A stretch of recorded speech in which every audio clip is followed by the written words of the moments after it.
Okay, this is a video response to A Messenger for Gods, The Fall of Lucifer. Now, I had a lot of questions about this video.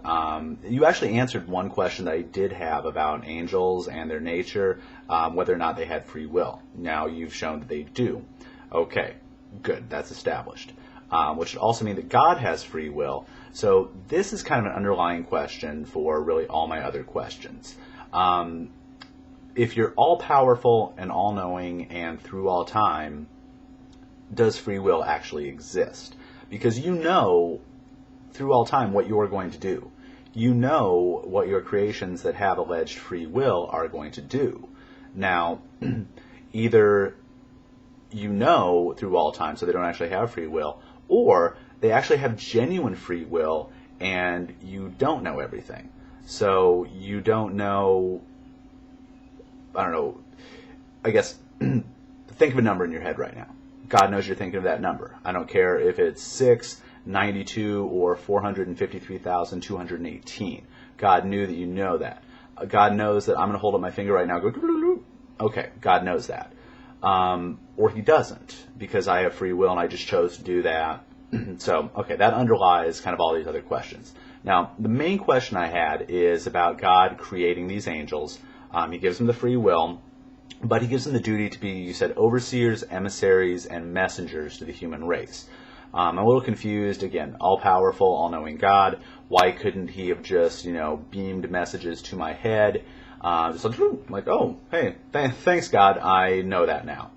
Again, why would he send these angels who, I guess, in the case of Sodom and Gomorrah, we all know what happened there. People wanted to rape the angels, but, righteous Lot said, no, take my virgin daughters instead. Okay.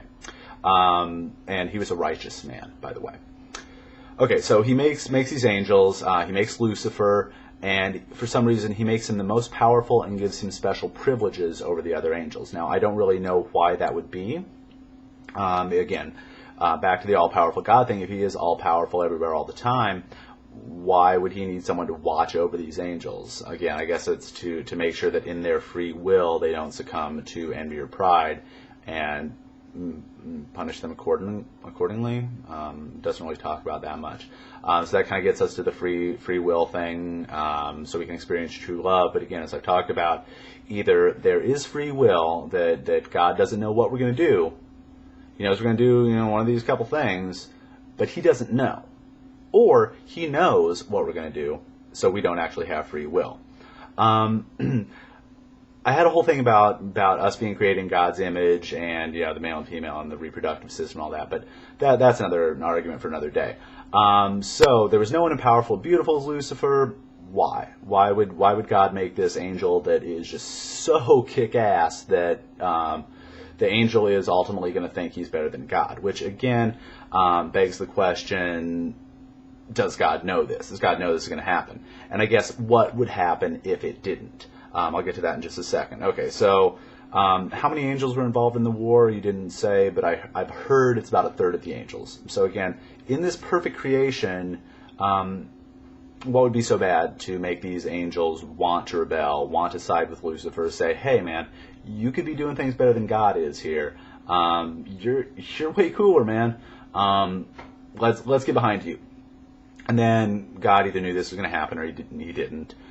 So there's a war, which again, back to the if God's all powerful, why couldn't he have just said, sorry Lucifer, sorry Lucy, you're done, you're out, bye, take your boys, you're gone. Why? Why would there have to be a war? So Lucifer gets kicked out, becomes father of wickedness. He had a bunch of cool pictures. He becomes a prince of this world. Okay, which again, like any good creation mythology, of course, you're quoting Revelation, but it's coming back to the creation mythology. Every culture has them. They got to explain the good, they got to explain evil, they got to explain why we get sick, why people do bad things, why people do good things. And being under the influence of devils is a really common thing. Being tricked by different appearances of God. So that's one thing. Scratch my head a little bit about that. Anyway, so it's a good way of explaining why there's evil in the world. Now, I'm laughing because you get on to possession. You get on to the devil coming and possessing people. Your examples are Karl Marx, Joseph Stalin, and that was her Michael girl, Michelle. I've heard about it, I guess, but I'm not that familiar. What I do have a question about is why Karl Marx? Why would you choose him for an example when there's so many other wonderful examples? And my following question with that is, in the age of science, we know that a lot of these symptoms that historical accounts describe epileptics or describe demon possession, it's epilepsy. We see that through science. Religion is a way of explaining what people do not know. And we don't know why people get sick. At that point, there was no germ theory. People didn't know about this. So anyway, it's a good way of explaining why we get sick, why we die, that, God's creation. The first ones, I guess we got to give him some slack. It was his first time making people, although he should have known that, in light of what happened with the angels, this is what happens when you give people free will. Someone's going to screw it up. But again, it's a good explanation for why we get sick, why we die, why our bodies break down. Hey, ladies, this is why having a baby hurts. God was cool. God was going to make it so it's just, hey, you got a baby. But no, it hurts now. It's because our original ancestors screwed it up. I guess, people screwed it up pretty quickly after that because he had to kill everyone off with Noah's Ark. But again, that's a whole different question. Ultimately, my question is, just did God know that the angels were going to rebel? Did he make them rebel? Without evil, could there be good? I know that gets put on atheists a lot, that because we don't believe in God, we have no morals, which, again, another argument for another day.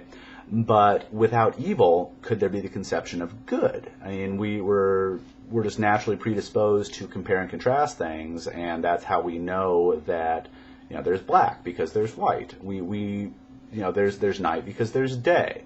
There's good people because there are evil people. I mean, if everyone was just going around being good, we would just think, okay, that's just kind of the way people are. We wouldn't really know. So, any answers you can give me for any of these would be wonderful and much appreciated. Thank you very much.